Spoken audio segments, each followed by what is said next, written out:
que agregan valor y actividades que no agregan valor. Primero, ¿qué es un valor? Este es otro concepto que constantemente van a estar viendo en la prueba del EGEL. Valor se entiende como aquello que el cliente está dispuesto a pagar.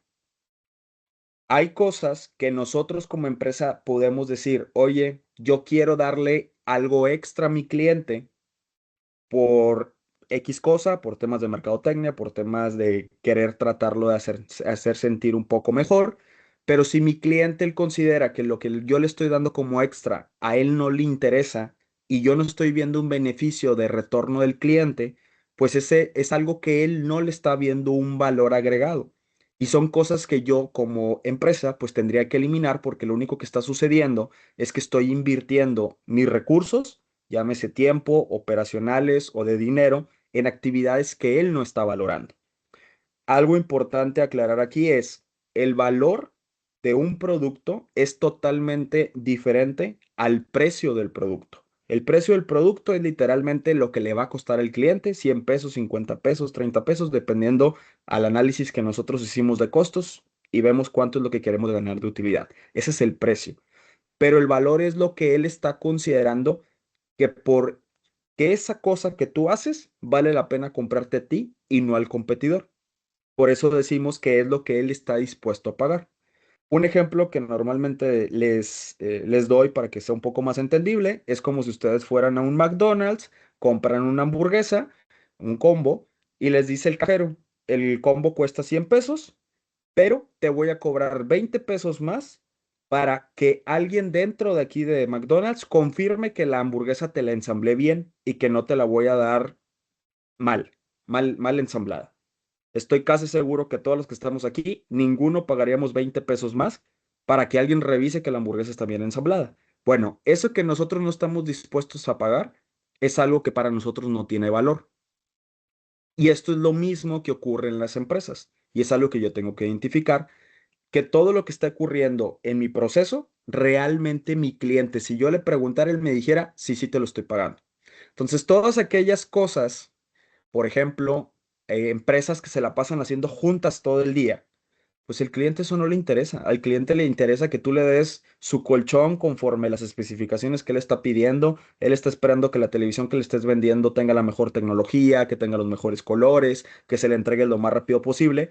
Pero si tú te la pasas todo el día en juntas, eso al cliente no le interesa. Y eso es algo que no agrega valor. No significa que las voy a eliminar por completo, porque entendemos que las juntas son para planear y en beneficio del cliente, pero aquellas empresas que caen en ese concepto de juntitis, que todo el día están en reuniones, pues eso no lo está viendo el cliente, eso no está agregando valor y son actividades que yo tendría que reducir. Por eso se dice que de todo el proceso que existe en una empresa, incluyendo todos los departamentos, aproximadamente las actividades que agregan valor solamente están entre uno y el 10%. ¿Qué significa? Que el 90% de las cosas que hacemos en el día a día al cliente no le interesa y él no está dispuesto a pagarlas. Desde cosas muy básicas como ir por un café, que yo no contraté a un operario para que ande yendo por el café, tampoco el cliente está dispuesto a pagar por si yo tengo una junta de resultados con mi jefe. Eso es algo interno. Entonces, esas son actividades que yo tengo que tener contempladas como actividades que agregan valor y que no agregan valor.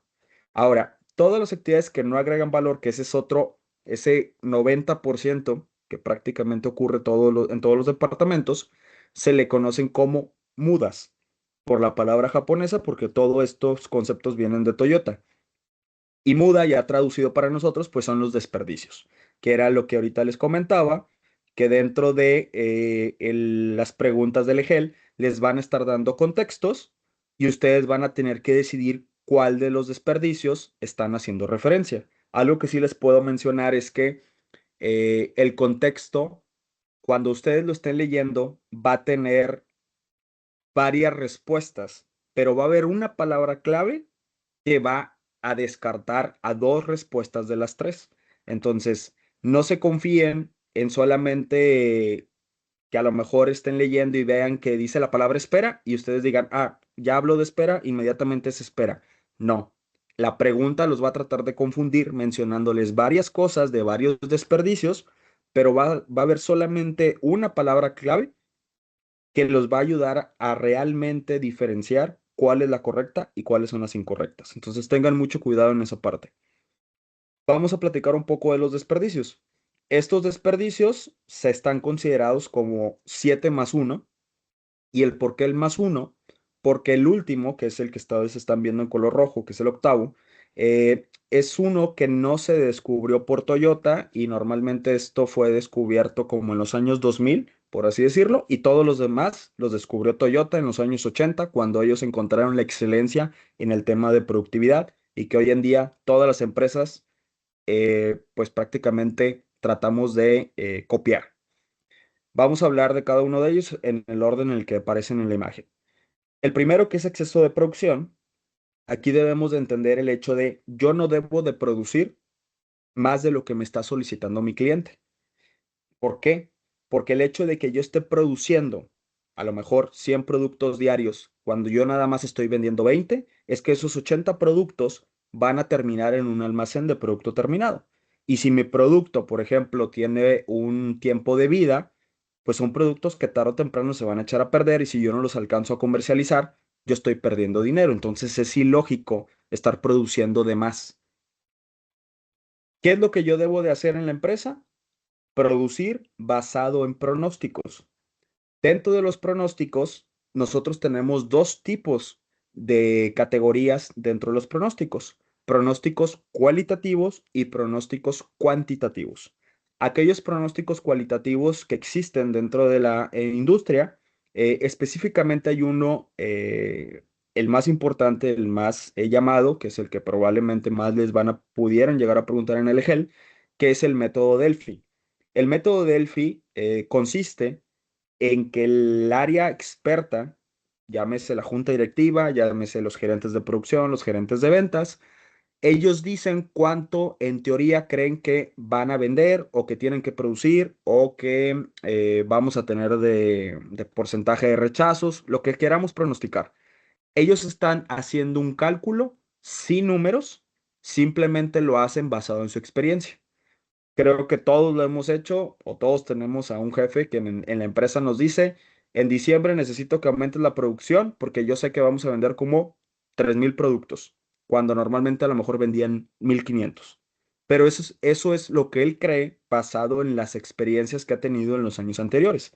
A eso se le conoce como método Delphi y es un método cualitativo porque, como su nombre lo dice, solamente está basado en cualidades, en lo que él está experimentando, no en números matemáticos. Y el otro tipo de categoría que yo tengo en pronóstico se le conocen como los métodos cuantitativos, porque aquí sí ya voy a hablar de métodos numéricos. Hay 4 métodos básicos eh, que por favor tomen nota y estudienlos, porque sí van a venir preguntas de esas en el EGEL. El primero de los métodos es el promedio, el típico promedio que les enseñaron en la primaria. Eso está considerado como un método de pronóstico.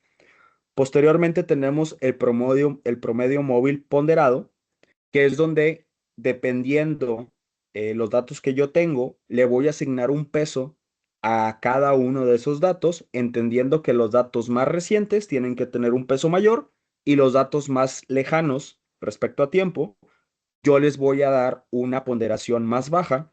¿Por qué razón? Porque según esta metodología, los datos más recientes pueden repetirse porque las condiciones son más similares. Voy a aterrizar un poco el ejemplo.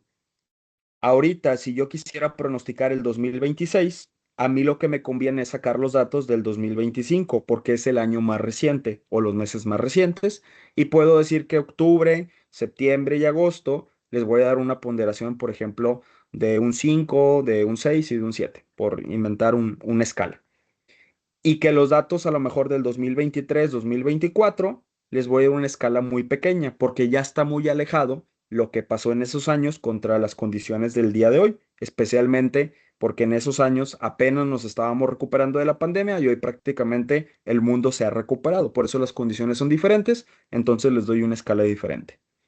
Estas ponderaciones que nosotros asignamos son subjetivas, dependiendo del estudio que ustedes estén realizando. Pero, a pesar de que son subjetivas, es que la escala o la ponderación que nosotros demos, la sumatoria de todos, debe dar 1. y hay una fórmula para hacerlo. Les pido que por favor obviamente lo investiguen. En el taller número 1 no se ven, en el taller 2 sí, pero para que lo tengan en consideración. El tercer método que se utiliza para pronosticar se le llama suavización exponencial, que esto ya es meter un poco de estadística. Ya trabajamos con un alfa, trabajamos con una fórmula y nos va a dar el pronóstico de el próximo mes, el próximo año, dependiendo de lo que estemos analizando. Y el cuarto método es la regresión lineal, que esto también ya lo han trabajado, especialmente en la preparatoria y cuando ya llegaron a la facultad lo tuvieron que haber visto en una materia de matemáticas en un nivel un poco más alto. Todas las fórmulas recuerden que aparecen literalmente en el formulario que se les va a brindar el día del examen o que ustedes ya pueden descargar desde ahorita. Entonces, traten de buscar estos 4 métodos de pronósticos, hagan algunos ejercicios para que más o menos sepan cómo utilizar la fórmula. En realidad son fórmulas muy simples, pero sí es un poco tedioso, sobre todo el método de regresión lineal simple, porque hay que hacer más pasos para poder tener el pronóstico. Pero estas metodologías que les acabo de mencionar me van a ayudar a evitar este desperdicio, que es producir de más. Voy a producir solamente lo que mi pronóstico me diga. ¿Por qué? Porque es lo que matemáticamente me está diciendo que es lo que voy a vender. Ese es el desperdicio número 1.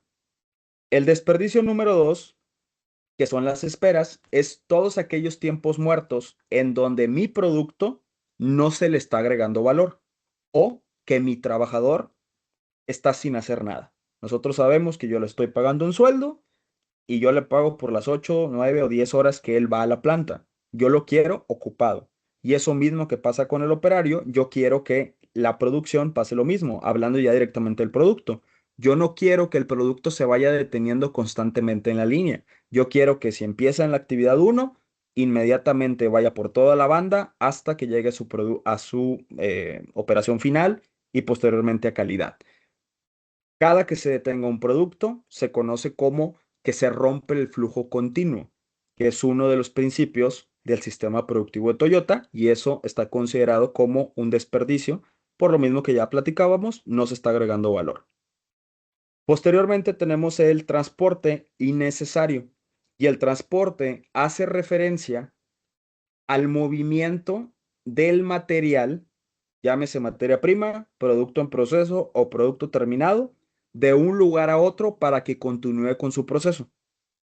Voy a aterrizarlo a un ejemplo.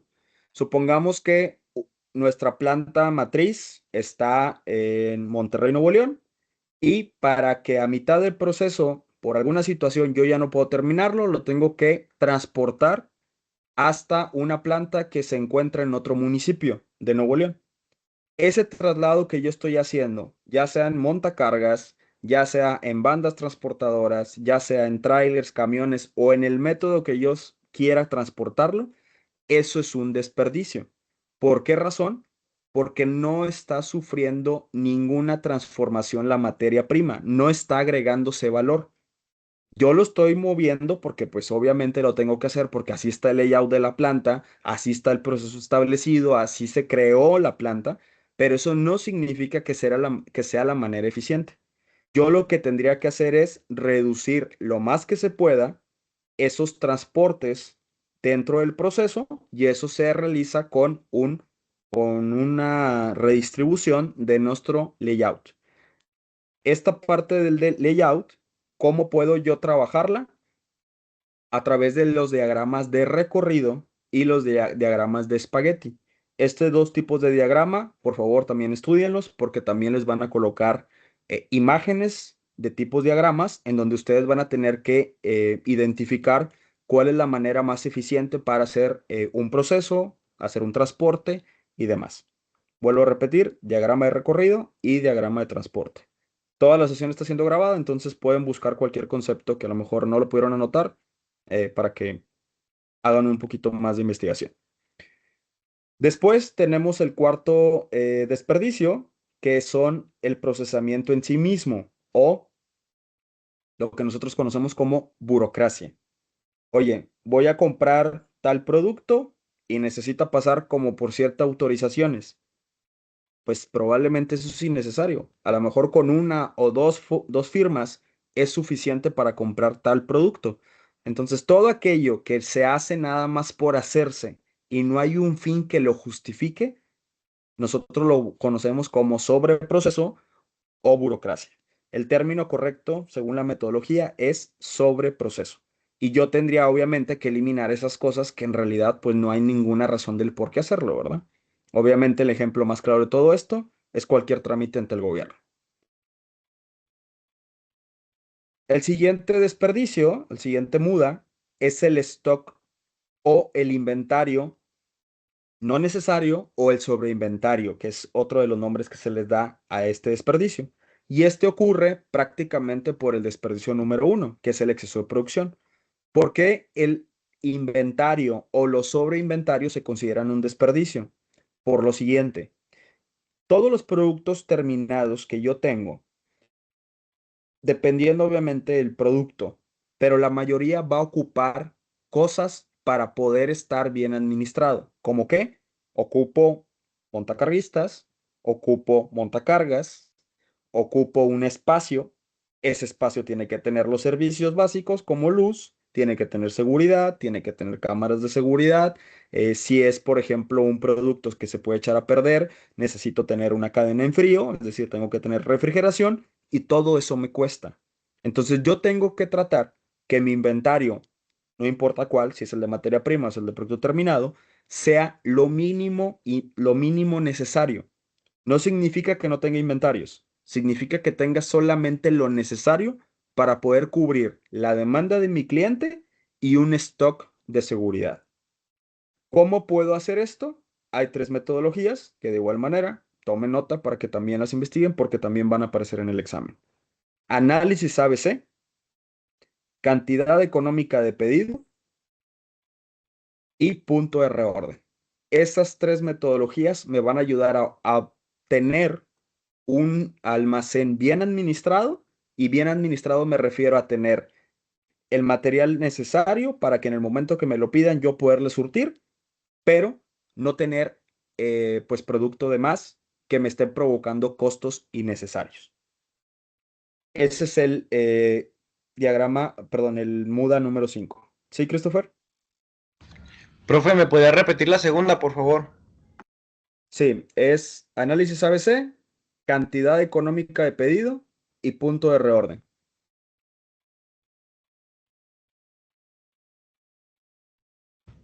Gracias.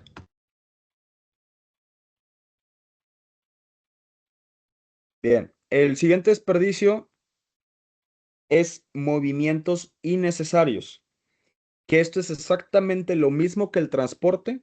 La diferencia es que esto está asociado a la persona, no a la carga o no a la materia prima y demás. Por ejemplo, que un operario comparta su herramienta con otra estación de trabajo y, por ejemplo, que ocupe un desarmador y que él tenga que estar yendo y viniendo a otro mueble, a otra estación de trabajo, eso es un desperdicio. El trabajador debe tener en su estación de trabajo todo lo necesario para que su proceso lo pueda hacer sin ninguna complicación y que no esté pasando tiempo desperdiciado en buscar herramienta, en buscar materia prima en que, por ejemplo, se le acabaron los tornillos y tiene que ir al almacén a sacarlos o a pedir un nuevo lote de tornillos, todo eso es un desperdicio. Por lo mismo, no se está agregando valor. ¿Cuál es la metodología para yo poder decir que la estación de trabajo está conforme a lo que se requiere del proceso? Las 5 S. ¿Sí? Entonces, identifiquen qué son las 5 S, cuál es la diferencia entre cada una de ellas, cómo se aplican las 5 S, que es la metodología que resuelve prácticamente ese desperdicio. Número 7, productos defectuosos o también se le conocen como la mala calidad o los retrabajos. Cualquier cosa que no cumple especificaciones y tolerancias, calidad lo va a rechazar y ese producto nada más hay de dos. O lo tiro o trato de recuperarlo. Independientemente haga una u otra, es un desperdicio porque ese retrabajo y esos recursos que yo voy a invertir para tratar de rescatarlo, mi cliente, yo no se lo puedo cobrar. Él obviamente no me va a pagar mis errores. Por eso está considerado como un desperdicio. Obviamente dentro de este tema de retrabajos está principalmente toda la parte productiva, es decir, tener un correcto diagrama de flujo, estudien los diagramas de flujo, estudien los diagramas de operaciones, estudien los diagramas hombre-máquina. Este tipo de diagramas hombre-máquina es para tratar de buscar un equilibrio entre el tiempo que tiene el operador contra cuántas máquinas puede operar a la vez. ¿Para qué? Para que no tenga tiempo muerto el trabajador, pero al mismo tiempo las máquinas, hay veces que algunas máquinas tienen tiempos de ciclos muy largos, que no son segundos, que a lo mejor son minutos. Entonces, para que el trabajador no esté parado sin hacer nada, le asigno más máquinas o otras actividades para que él pues esté ocupando de manera provechosa el tiempo. Y para eso utilizo el diagrama hombre-máquina. Entonces, con esos tres diagramas, yo puedo encontrar, en teoría, la mejor manera de poder generar un proceso para tratar de evitar, obviamente, pues retrabajos al final de la línea. Y esos son los 7 mudas o los 7 desperdicios. Estos fueron encontrados o categorizados por Toyota, específicamente por Taishi Ono, que era el director de Toyota en su momento. Y todo lo que conocemos como ingeniería industrial prácticamente sale de aquí. Más la parte de calidad y obviamente la parte de mejora continua. Y el último, que es el que les comento, que es el más reciente, em, normalmente se le dice como el talento no utilizado. Y el talento no utilizado hace referencia a cuando yo tengo una persona que es muy capaz o que es muy buena o que tiene ciertas habilidades y en lugar de aprovecharla lo tengo haciendo cosas pues que ni para él representan un reto ni para mí tampoco como empresa. Es como si yo tuviera una persona con maestría y lo tengo haciendo reportes en Excel. Pues no, ¿verdad? O sea, esa persona si ya está titulada, tiene una maestría, es decir, que tiene una buena disciplina en el tema de análisis y demás, pues ponlo en una posición donde realmente le represente un reto a él y que a ti como empresa te esté dando buenos resultados para a lo mejor actividades más complejas. Ese es el